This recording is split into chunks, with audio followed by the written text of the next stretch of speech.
Here's a joke for you, and get rid of the kids for this, will you? They don't need to be listening to any goddamn profanities. So there's a second grade teacher who asks the students to name a word for each letter of the alphabet. Stop me if you've heard this, although I'm not sure exactly how you do that. Anyway, she says the letter A, and little Billy shoots his hand up in the air and he says, I know. And the teacher thinks, no, I'm not going to call him Billy. He'll come up with something filthy. So she calls on Sally, and little Sally says, apple. Well, the teacher goes through almost the rest of the alphabet, and Billy keeps raising his hand and saying, I know. And the teacher finally gets the letter R. She can't think of anything profane, so she calls on Billy. And Billy says, rats. Big fucking rats. See, I told you get rid of the kids. But this leads me to the word fuck. Where did it come from?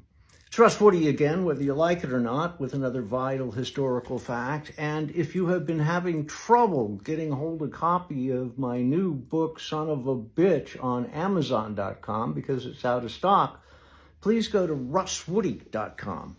And there you'll find a button marked Book Baby, where there are plenty of copies available. Nobody's really sure where fuck originally came from. It was banned from early written works and dictionaries by a long line of sticks in the mud.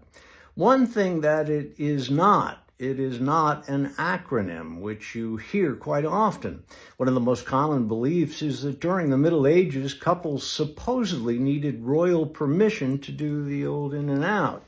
So they were required to place a sign out in front of their house reading fornication under consent of king, later shortened to F-U-C-K. However, this story is not supported by any written evidence, and in fact, it's bullshit. The earliest examples of fuck show up in names of places and people's names. The first in England was recorded around 1287. There was a guy named Rick Winfuck. And there was also a small bird known as a windfucker. Next example comes from Bristol in 1373, Fuckengrow, which may have been the name of a grove where couples went to fuck. Also, in 1278, there was a John Le Fucker. And only because it is tangentially related do I show you this picture here of a bus I discovered in Paris in the 1980s.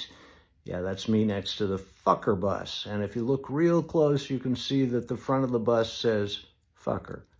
I don't know why. But the verb form of the word that we're oh so familiar with wasn't included in the English dictionary until 1965. However, the first written form of the word appeared in the early 16th century in 1503 in the form of fuck it. But it wasn't until 1535 that it showed up in its current spelling, F-U-C-K, if you need a reminder. That's all I got, doggone it.